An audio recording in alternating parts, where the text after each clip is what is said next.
রুজির মালিক আল্লাহ।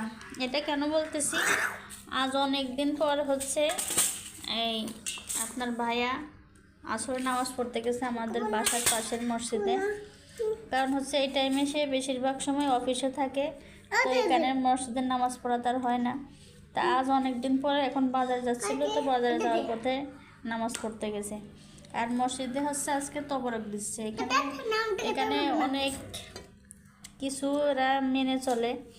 কিসের জন্য আজকে তবরক দিচ্ছে জানি না। অনেক প্রকার ফল দেখেন, এখানে আছে কলা, এটা হচ্ছে জাম্বুরা, এটা হচ্ছে আঙ্গুর,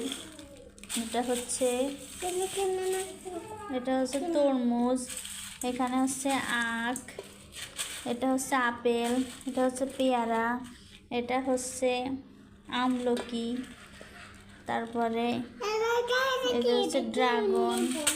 তো অনেক প্রকার ফল, আর সাথে হচ্ছে যে চানাচুর, মুড়ি আর হচ্ছে খই। তো এগুলো দেখলে আসলে ছোটোবেলার কথা মনে পড়ে। তো সবাই দোয়া করবেন আমাদের জন্য।